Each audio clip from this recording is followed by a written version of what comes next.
Ya tidak, kalian tidak salah membaca judul video saya ini yang dimana saya menyatakan secara tegas bahwa Bahar Smith beserta para mukibinnya seluruh mukibin Habib Bahar Smith di seluruh Indonesia bahkan di dunia takut untuk menghadapi Heri Pras. Kenapa saya sangat percaya diri untuk mengatakan hal ini? Karena ada beberapa pernyataan munafik yang disampaikan oleh Bahar Smith terang-terangan di medianya. Terang-terangan dia mengungkapkan bahwa apapun yang dia ungkapkan, apalagi dia sampai mengucapkan kalimat barang siapa yang berbicara agama tanpa ada ilmunya, maka itu akan menuju pada kesesatan. Kalau kalian sebagai mukibin Bahar Smith yakin kalau Bahar Smith punya ilmu dalam agama ini, maka mari kita tentukan apakah benar ada ilmunya ini orang. Syaratnya ada beberapa hal. Satu, berani menemui saya atau kita adakan pertemuan untuk dialog. Dialog saja, gak perlu debat, gak perlu dialog, diskusi saja tentang beberapa hal yang pernah dia sampaikan di media dia sendiri. Karena sudah kurang lebih 1 tahun tantangan saya dianggurin sama dia. Hidupnya kakak dikelilingi sama perempuan.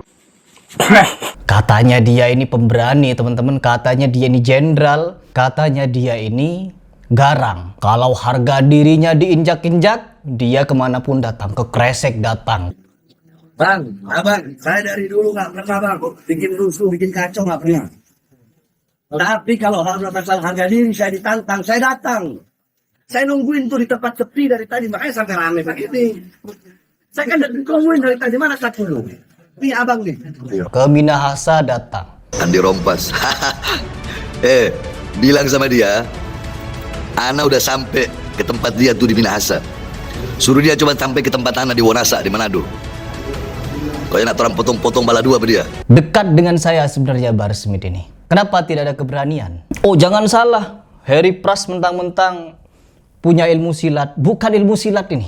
Ya, bukan masalah bela diri, no. Tapi ini berbicara masalah umat, dalil, dan apa yang dia sampaikan. Apalagi saya ingin mengajak kalian nyimak beberapa video dari Bahar Smith yang dimana dia lagi-lagi munafik. Kita kesampingkan dulu kasus dia dengan Helwa dan beberapa wanita-wanita yang dia permainkan itu. Kita fokus kepada tabiat dan mentalnya yang sekarang yang sudah melempem seperti kerupuk ini. Berkedok 7 nabi. Kenapa dia mau jadi habaib? Mau jadi cucu Rasulullah? Cucu Rasulullah. Perang. Iya. Itu kan sesuai hadis. Sesuai hadis. Hatta ka'annahu kamundhiri jaisin sabbahakum masahakum. Makanya belajar. Makanya belajar. Belajar itu penting. Habib palsu. Iya, hadis palsu apa? Oh, hadis palsu. Kalau nggak paham agama, jangan berbicara tentang agama. Jangan berbicara tentang hal yang tidak engkau tahu. Jangan. Itu nanti akan menyesatkanmu. Oke. Ini pernyataan dari Bahar Smith sendiri ya teman-teman. Kalau kalian tidak paham agama, jangan berbicara agama. Kalau tidak paham agama, jangan coba-coba masuk kerana agama. Kenapa? Akan menyesatkan.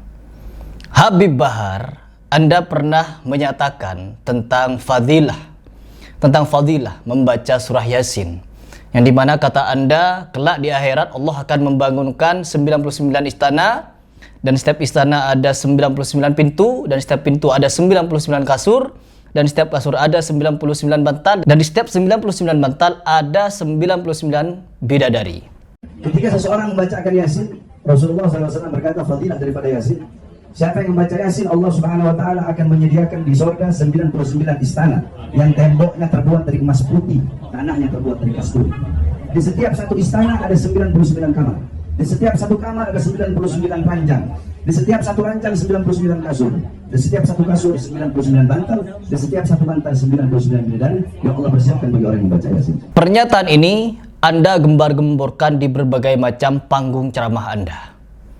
Kalau Anda merasa punya ilmu dan Anda merasa tidak menyesatkan umat, coba pertanggungjawabkan dari mana dalil tersebut, dari mana datangnya hadis tersebut atau ayat tersebut. Kalau bukan dari hadis, pasti dari Al-Quran. Kalau bukan dari Al-Quran dan hadis, dari mana itu datangnya dalil? Jangan berbicara masalah ilmu karena Anda memang tidak ada ilmu di bagian ini. Oh, Heri Pras berani sekali menyatakan Bahar Smith tidak punya ilmu. Kalau memang dia punya ilmu, kenapa takut untuk menghadapi saya yang tidak punya ilmu ini?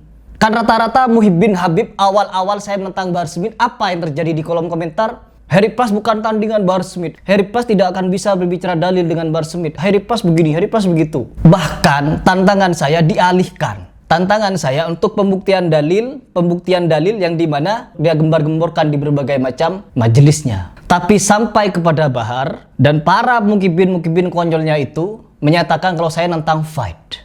Wis. Lawan siapa sih? Ada orang sering bilang Siapa? Siapa? Oh, Siap, Harry Pras. Waduh, siap kau lawan. Bahar bin Smith ini teman-teman bertanya kepada ini orang, siap kau lawan Harry Pras. Waduh. Dari dulu sumpah Nggak usah. Buat apa ngeladenin orang-orang kayak begitu? Waduh. menjaga guru tidak boleh. Iya, begitu-begitu itu bukan untuk apa namanya? Untuk apa? Bukan untuk dibanggakan apa. Biasa saja. Duel-duel apa segala macam lah. Santai di sini. Jadi teman-teman, ini Bahar bin Smith ini membuat video vlog sendiri teman-teman, bertanya kepada, ya mungkin ini adalah seorang muridnya yang juga seorang pesilat, bertanya kepada muridnya ini, apakah kau siap melawan Harry Pras? Dijawab oleh muridnya ini, kalau sudah perintah dari guru, saya siap untuk meladani Harry Pras. Ya, kelihatan teman-teman, kelihatan gentarnya ketika Harry Pras menantang Bahar bin Smith ini teman-teman. Kalau Teuku Khoury yang nantang, dia langsung tuh terjun ke lapangan. Kalau Andi Rompas yang nantang, dia langsung ladani teman-teman. Ketika Harry Pras yang nantang, waduh, dia tuh bawain dulu murid-muridnya, pamer dulu ke media sosial bahwa dia juga memiliki murid-murid yang ahli silat. Sampai dia pun seolah-olah tiba-tiba menjadi bijaksana teman-teman. Nggak usah diladani. Ya, seperti apa yang disampaikan oleh Bahar bin Smith tadi teman-teman. Sampai dia bersama murid-muridnya unjuk gigi silat-silat. Dia juga unjuk gigi.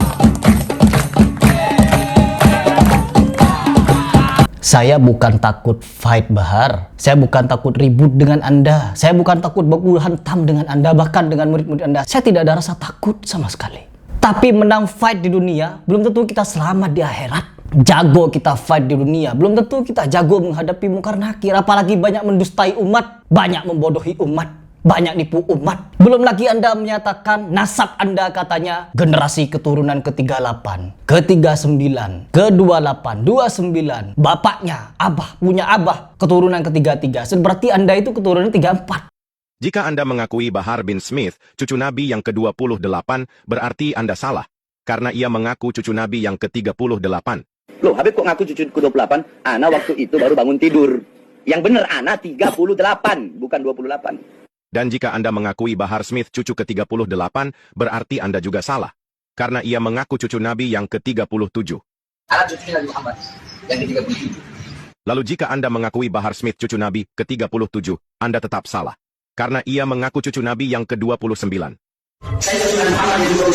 Dan jika Anda mengakui Bahar Smith cucu Nabi yang ke-29, Anda juga salah besar, karena ia mengaku bapaknya keturunan Nabi yang ke-33. Saya punya abah merupakan keturunan ke-33 dari Nabi Muhammad SAW. Lalu jika benar Bahar Smith ini cucu Nabi, sebenarnya ia keturunan yang keberapa ya? Gak tahu, tanya yang mau tanya saya. Penyok! Unyil! Gua kepret masuk kuburan lu. Hidupnya kakak dikelilingi sama perempuan. Menyebutkan silsilah nasab saja atau generasi keberapa Anda itu belepotan.